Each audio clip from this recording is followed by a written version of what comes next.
ॐ अज्ञानतिमिरान्धस्य ज्ञानाञ्जनशलाकया चक्षुरुन्मिलितं येन तस्मै श्रीगुरुवे नमः।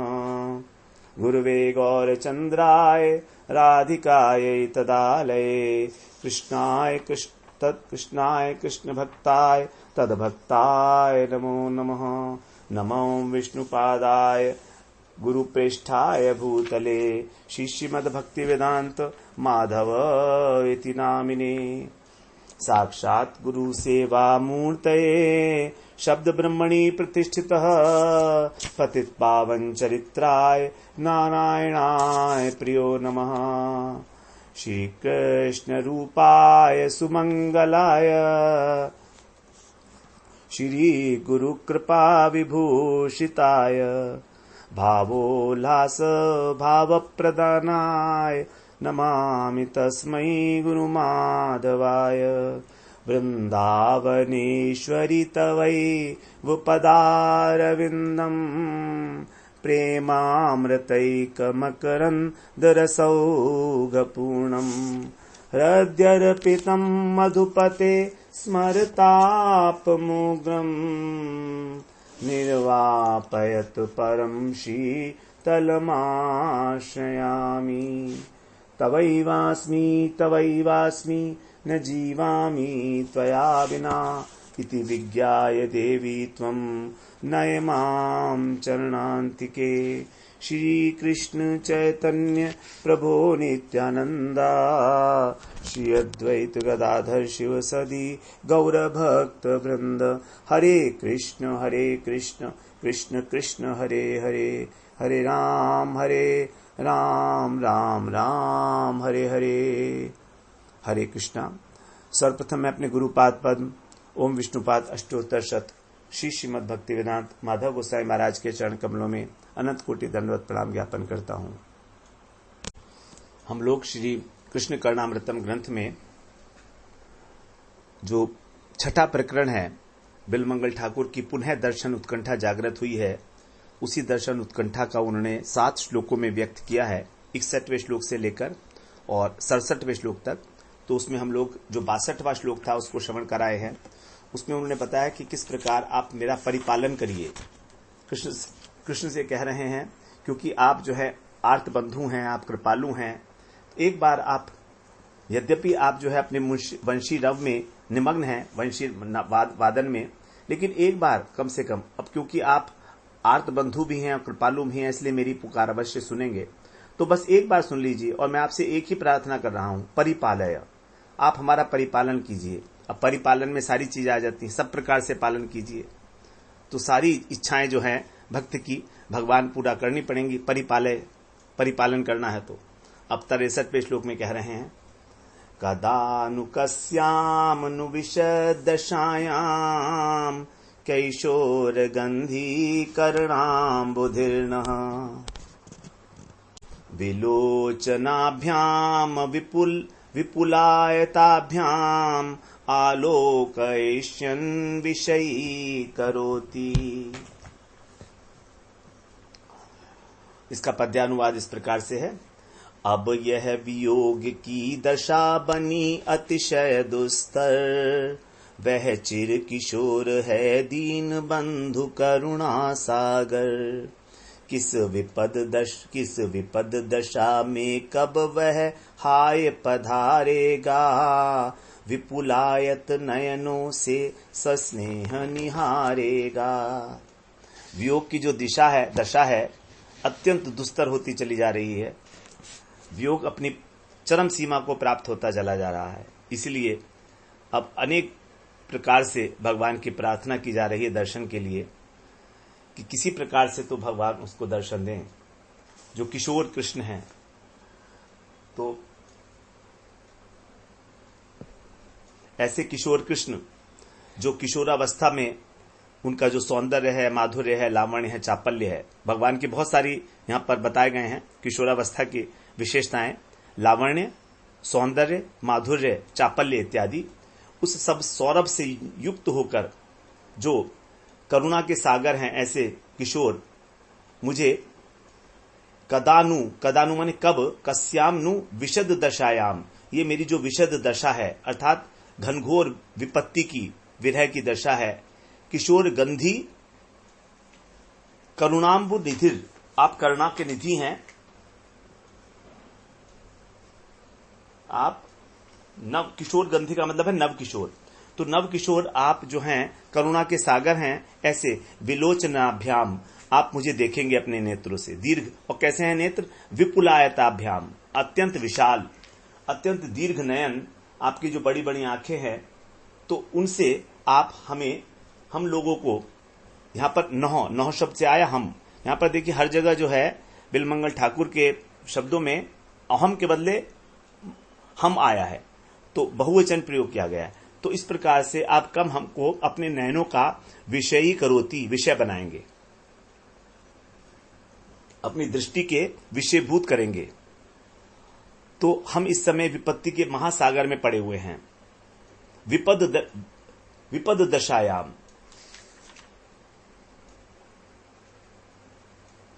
विपत्ति की दशा, तो इस प्रकार से कब आप अत्यंत दुस्तर है, तो किस प्रकार आप अपने विशाल दीर्घ नयनों से हमारे ऊपर निहारेंगे हमको। तो भगवान का निहारना ही भगवान की करुणा है, कृपा है।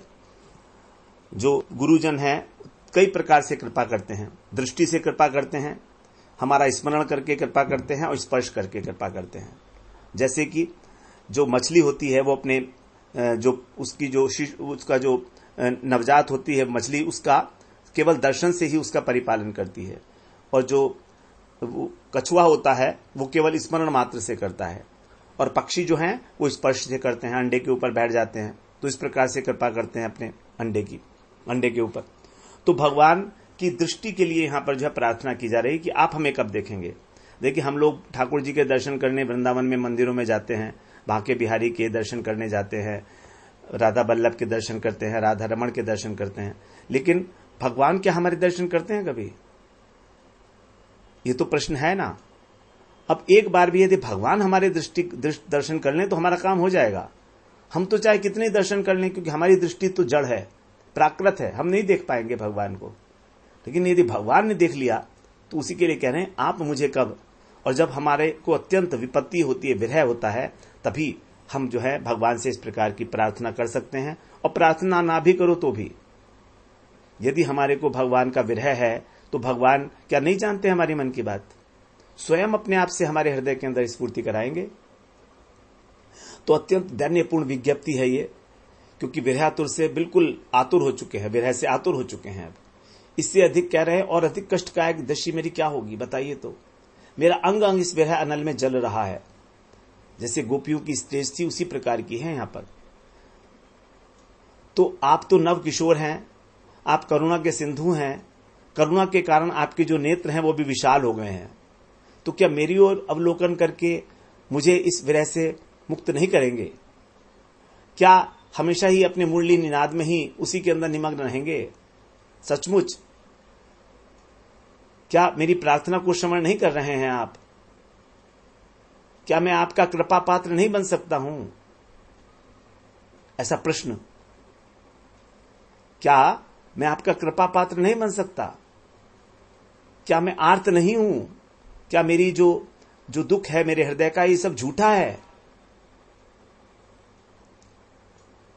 बताया भगवान के लिए, नाथ तू अनाथ को अनाथ कौन मोसो, मो समान आरत नहीं आरत हर तो सो। मैं तो अनाथ हूं, आप नाथ हो, मेरा तो कोई नहीं है, इसलिए आप मेरी आरती को, मेरे दुख को हरो। इसी कारण आपके जो नेत्र हैं बड़े विशाल हैं और चंचल हैं। यही जो नेत्र हैं दीन दुखों की दशा को देखते हैं। और फिर कानों से कहते हैं, कानों से यो कह रहे तेरे नैन विशाल, तुमसे सुन हम देखते दुखियों को तत्काल। नेत्र कान से कह रहे हैं कि जब तुम हमें उनकी पुकार, उनकी प्रार्थना सुनाते हो तो हम तुरंत उस दुखी को देखते हैं। तुमसे सुनकर हम देखते, हम जब तुमसे सुनते हैं कि तुम प्रार्थना करते हो, कान, भगवान के कान पहने सुनते हैं, तो पहले भगवान के, क्योंकि हमें पुकार तो करनी पड़ेगी, बिना पुकारे तो माँ भी जो है दूध नहीं पिलाती है ना। तो भक्त जो है इसलिए पुकारता है, रोता है, हा हा करके खाता है, हा हा हा करता है। जनक नंदिनी, जो जनक नंदिनी है, सीता जी का विरह, उन्होंने बताया कि प्रिय के वियोग के समान संसार में और कोई दुख नहीं है। मैं पुनि समझी दीखी मन माही, प्रिय वियोग सम दुख जग नाही। प्राणनाथ तुम बिनु जग माही, मोह कह सुखद कतहु कछु नाही। नाथ सकल सुख साथ तिहारे, शरद विमल विधुवदन निहारे। प्राणनाथ प्रभु के जो विरहानल की ज्वाला है, राम से विरह की जो ज्वाला है, वो अत्यंत शीतल लग रही है उनको। ये समझकर उन्होंने त्रिजटा से चिता बनाकर अग्नि जलने की बात कही थी। जब अशोक वाटिका में बैठी हुई थी सीता जी, तजो देह करु बेगी उपाई, दुसह विरह अब नहीं सही जाई। आनी काठ रचु चिता बनाई, मातु अनल पुनि देहु लगाई। सीता जी कह रही हैं, माता आप चिता लगा दो, उसमें अग्नि दे दो, मैं अपने शरीर को यहीं पर ही भस्मीभूत करूंगी। अब सहने जा रहा है, इतना विरह हुआ है सीता जी को वहां पर। तो संसार की विपत्ति नहीं है।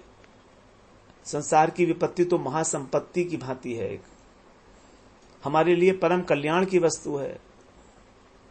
क्योंकि हम जो भगवान को भूले हुए हैं, उनको स्मरण करा देती है। जब हम संसार में विपत्ति होती है, जब हमारा अपमान होता है अपने ही लोगों से, तो हमें भगवान याद आते हैं। और जब भगवान याद आते हैं तभी भगवान मिलेंगे। बिना स्मरण के भगवान कैसे मिल जाएंगे। इसीलिए कुंती महारानी ने भगवान से यही वरदान मांगा था कृष्ण से कि यदि तुम कुछ देना चाहते हो कृष्ण, तो यही वरदान दो कि मेरा जन्म विपत्तियों के बीच में हो, मुझे दुख ही दुख मिलते रहें। क्योंकि जब विपत्ति होती हैं तो तुम्हारा स्मरण होता है, तुम हमारा साथ होते हो।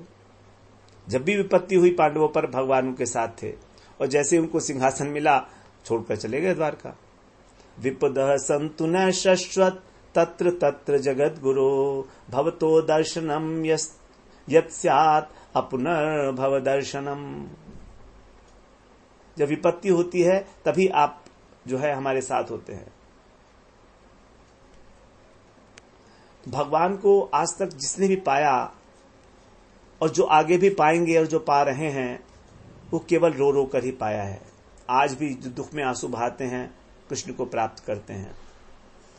कबीरदास जी कहते हैं, कबीरा हंसना दूर कर, रोने से कर प्रीति, बिन रोए नहीं पाई बे, प्रेम प्यारा मीत। बड़े सुंदर भाव है यहाँ पर, समझने योग्य बातें हैं। हम सोचते हैं कि सिर्फ eating, chanting and dancing is all. It is not even the beginning, I tell you. You can say in a way that it is a beginning, but it is not the real beginning. The real beginning will start when the heart craves for Him. वास्तविक भक्ति हमारी तभी होगी जब हमारे हृदय में व्याकुलता पैदा होगी कृष्ण के लिए। बिना रोए कभी किसी ने पाया क्या? हंसी हंसी कांत न पाया, जिन पाया तिन रोय, हंसी खेल पिए मिले तो कौन सुहागन होय। किसी ने नहीं पाया हंसकर भगवान को। तो भगवान के जो भक्त हैं उनके लिए संसार की विपत्ति डिजायरेबल है। संसार हमें कष्ट दे, अपमान दे, दुख दे, बहुत अच्छा है, महान कल्याणकारी है। वो उसको विपत्ति समझते ही नहीं है। जो भगवान के प्रेमी भक्त हैं वो उनकी परम संपदा है, क्योंकि विपत्ति में ही इस प्रकार की जो विपत्ति है संसारिक, उसमें ही भगवत स्मरण होता है। इसलिए भक्तों की दृष्टि में संसार के कष्ट विपत्ति स्वरूप नहीं है। भक्त उसको विपत्ति मानता है जब उसको भगवान का स्मरण नहीं होता। हनुमान जी ने बिल्कुल स्पष्ट कर दिया, कह हनुमंत विपत्ति प्रभु सोई, जब तब सुमिरन भजन न होई। वास्तविक विपत्ति वही है जब भगवान का स्मरण नहीं हो रहा है, भगवान से संबंधित वस्तुओं का स्मरण नहीं हो रहा है, भगवान की तदीय वस्तुएं, भगवान के भक्त, गुरुदेव, सब तदीय वस्तु हैं भगवान की। ये वस्तु इसीलिए है कि हम इनमें आसक्त हो जाएं, हमारा आसक्ति संसार से हटकर इनमें आ जाए, क्योंकि भगवान से संबंधित प्रत्येक वस्तु असमौर्ध है, अर्थात उसकी कोई उपमा नहीं है, उसके समान भी कोई नहीं है, उसके ऊपर कैसे होगा। भगवान की लीलाएं, भगवान का प्रेम, भगवान का संयोग, भगवान का वियोग, सब असमौर्ध है और भक्त उसी के अंदर डूबता उतराता रहता है। भक्त के लिए वही एकमात्र वांछनीय वस्तु है।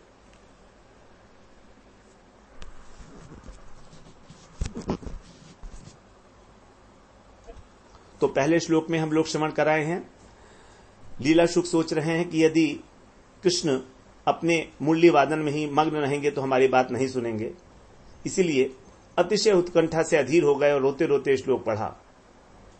किशोर गंधी, अर्थात जिसमें किशोर की गंध विद्यमान है। किशोर की गंध क्या है? किशोर की गंध अनेक प्रकार की है। किशोर का सौंदर्य, किशोरावस्था में सौंदर्य, माधुर्य, लावण्य, चापल्य, ये सभी अपनी पराकाष्ठा को होते हैं। रूप गोस्वामी ने लिखा है, आद्यम मध्यम तथा शेषम कैशोरम त्रिविधम भवेत, अर्थात कैशोर तीन प्रकार का है, आद्य, मध्य और शेष।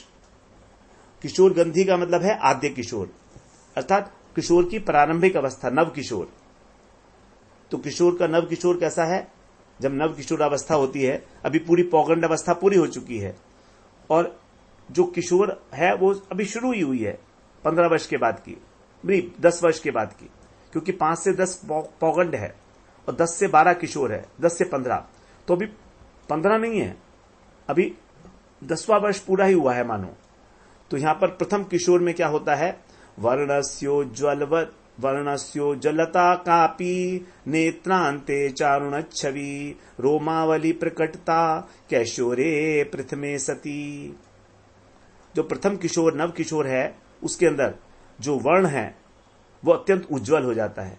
जो नेत्र हैं उनमें एक अरुणिमा आ जाती है, लाल लाल हो जाते हैं, रोमावली थोड़ी थोड़ी प्रकट होने लगती है। इस प्रकार से यहां पर नव किशोर अवस्था का बताया। जो आद्य किशोर है उसके अंदर फिर मयूर पिच्छ, नटवर वेश, वंशी माधुर्य, वस्त्रों की शोभा, ये सब देखने में आते हैं, जिसको गोपियों ने बताया जब गोपियों ने भगवान के सौंदर्य का वर्णन किया था। बरहापीनम नटवर वपुः कर्णयो कर्णिकारम, बिभ्रदवासः कनक कपिशम वयजंतीं मालाम, रंध्रान वेणोरधर सुदया पूरयन् गोपवृन्दैर्, वृंदारण्यम स्वपद रमणम प्राविशत गीत कीर्तिः।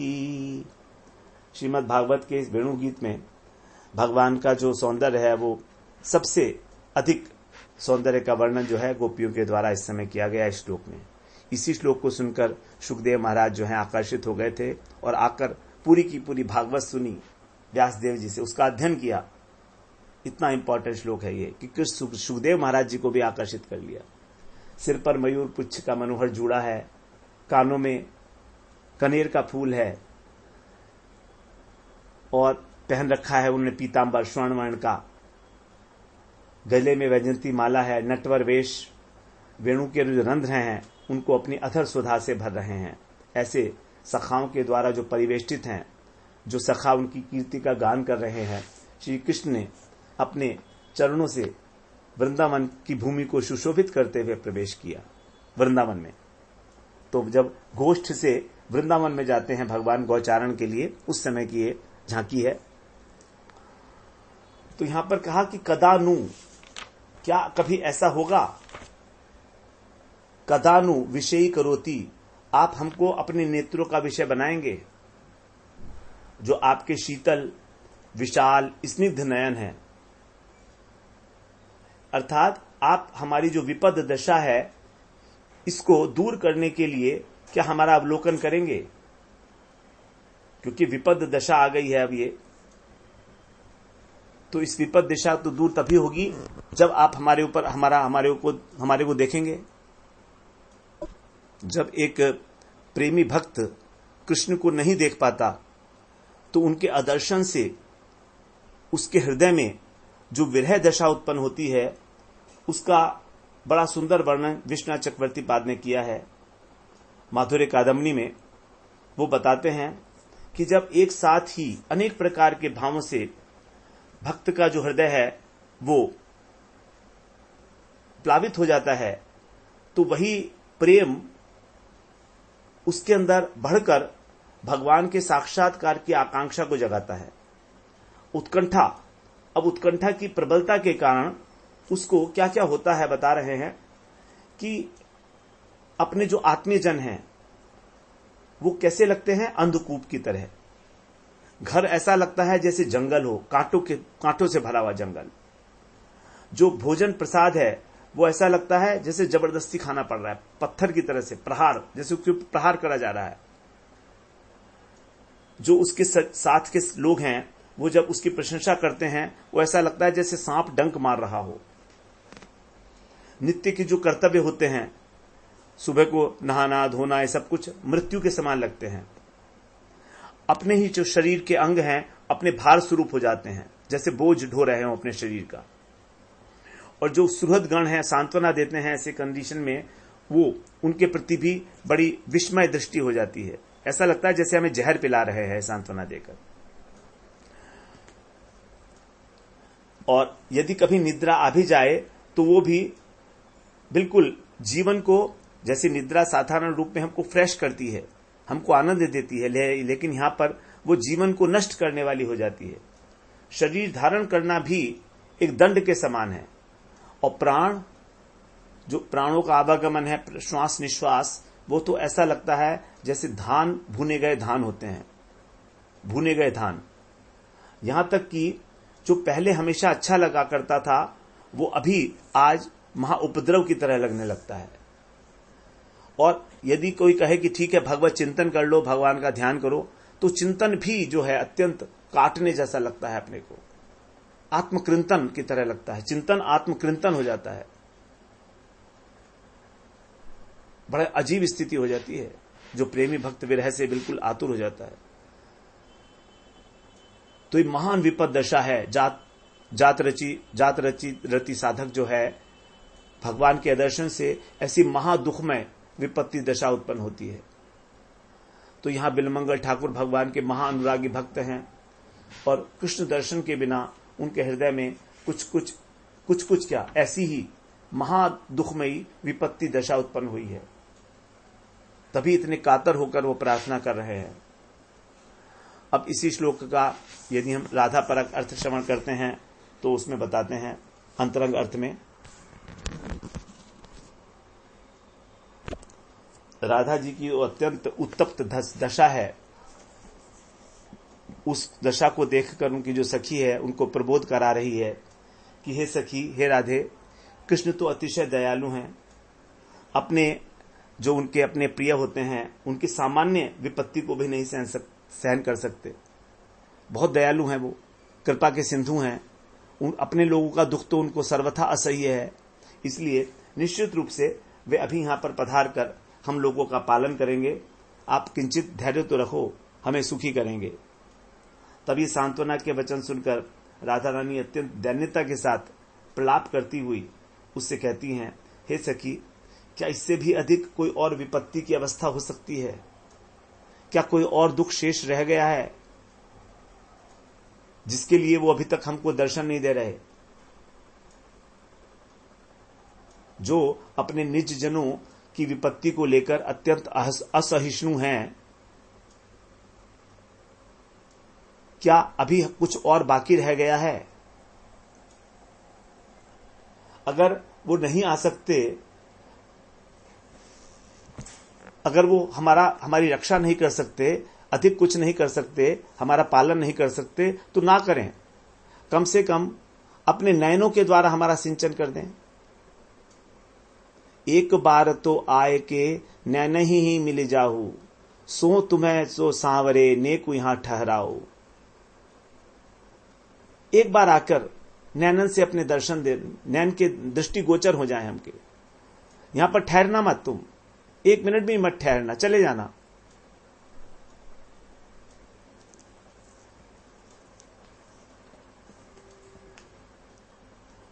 कहती हैं कि मेरे प्राण निकलने से पहले ही यदि मेरे प्रियतम को मेरी दशा कोई बता दे तो शायद वो अवश्य आ जाएंगे, और यदि नहीं आए तो ना आए, पर कोई उनको समाचार तो दे दे कि आपकी रूप सधा का दर्शन किए बिना राधा ने प्राण छोड़ दिए हैं।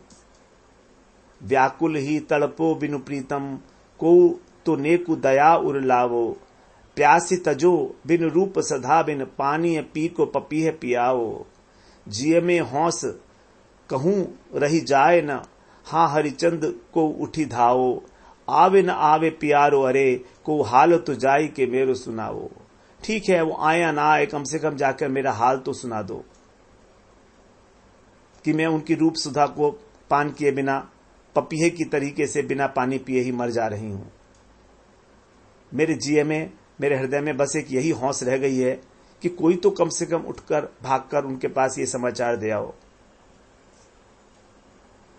सखिया कहती हैं कि हे श्याम सुंदर, यदि तुम ये समझ रहे होंगे कि मैं इनके बीच में गया तो ये सब गोपियां पकड़ के मुझको बैठ जाएंगी, तो प्यारे, हम शपथ पूर्वक कह रही हैं कि हम तुम्हें पकड़ेंगी नहीं। बस एक बार अपनी दृष्टि से देख लो। सो तुम्हें जो सांवरे नेकु यहां ठहराओ।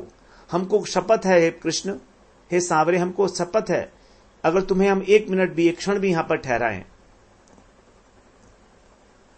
तुम्हारी दृष्टि दूर रहे कोई बात नहीं है, लेकिन हमारी नजर तो तुम्हारी नजर को देख लेगी। कम से कम हम तो तुमको देख लें, तुम हमें मत देखना। सब लोग जिधर से हैं वे उधर देख रहे हैं, हम देखने वाले की नजर देख रहे हैं। आप अपनी नजर उधर ही रखना जहां आप देख रहे हैं, लेकिन आप तो हमको एक बार, एक क्षण के लिए देख लेंगे। हमारी एक इतनी सी विनती तो सुन लो। राधा जी के कृष्ण विरह की जो व्यथा है, जो ज्वाला है, उसका अनुमान सख्या नहीं लगा पाती हैं, कोई नहीं लगा पाता है। राधा रानी कहती हैं, अन्यो वेदन चान्य दुखम अखिलम। कोई मेरी बात नहीं समझ पाता है। अत्यंत विरहिणी होकर राधा रानी अपनी व्यथा ललिता जी से बोलती हैं। उत्तापी पुटपाकतोपि गरल ग्रामादपि क्षोभणो, दम्भोलेरपि दुस्सह कटुरलम हृन्मग्न शल्यादपि। त्रिवह प्रौढ़ विसूचिका निचयतोप्य युच्चैर्मम्मा बली मायं बली। मर्माण्ड्यद्य भिन्नति गोकुलपतिर विश्लेष जन्मा ज्वरः। ललिता जी से कहती हैं, सखी, जो कृष्ण के विरह से मेरे हृदय के अंदर ज्वर है, वो कैसा है? जो सोने को जिस पात्र में रखकर गलाया जाता है, सोने को जिस पात्र में रखकर गलाया जाता है, उस पात्र से भी अधिक ताप देने वाला मेरे हृदय में ज्वर उठ रहा है। और कैसा है? जो विष होता है, जहर, उस जहर से भी अधिक मेरे हृदय को क्षोभित कर रहा है। वज्र से भी अधिक दुस्सह है। वज्र का प्रभाव बड़ा तेज होता है। हृदय के अंदर कांटे से भी अधिक, जैसे हृदय में कांटा गड़ गया हो, उससे भी अधिक कष्टदायक हो रहा है। और तुरंत सद्य प्राणहारक, जो तुरंत मेरे प्राणों को हरण करने वाली व्याधि है, इस प्रकार से उससे भी अत्यंत तीव्र है। ये सखी, ये जो मेरी व्यथा है, मेरे मर्म स्थल को पूरी तरह से भेद रही है। जरा सा भी कुछ बाकी नहीं रहेगा। सखियों की कोई भी सांत्वना राधा रानी के इस विरह जनित जो प्राण जर्जरित हो गए हैं उनमें शीतलता का संचार नहीं करा पाती। तब राधा रानी बोल उठती हैं, हे सखी, ऐसी कौन सी विपद दशा होगी, अभी कौन सी विपत्ति आनी बाकी रह गई है, सभी तो आ गई हैं, कि कृष्ण का दर्शन नहीं हो रहा है।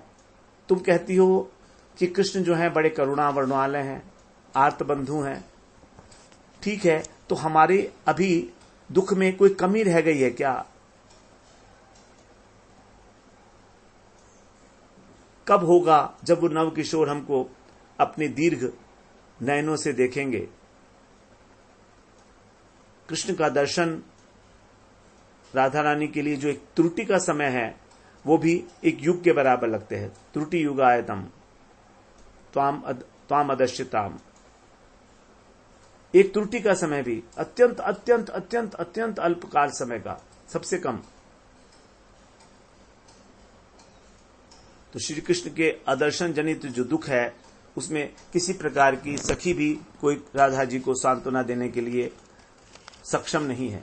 इस प्रकार का जो दुख है, इसीलिए यहां पर उस दुख से ही ये हृदय के उद्गार बिल्वमंगल ठाकुर जब राधा भाव के अंदर होते हैं, तादात्म्य प्राप्त कर लेते हैं, तब उनके हृदय में ये भाव उत्पन्न होते हैं। ये भाव आसान नहीं है किसी के हृदय में आना। ये शब्दों का जो विन्यास है, जो इनकी रचना है, ये वही कर सकता है जो साक्षात उसको अनुभव कर रहा है। और बिल्वमंगल ठाकुर जो है राधा रानी के हृदय के भाव को के साथ तादात्म्य करके ही उनके हृदय की स्थिति को यहां पर जो है व्यक्त कर रहे हैं अपने शब्दों में। अगले सत्र में हम लोग फिर 64वें श्लोक में प्रवेश करेंगे। वांछा कल्पतरुभ्यश्च कृपा सिंधुभ्येव च पतितानां पावनेभ्यो वैष्णवेभ्यो नमो नमः।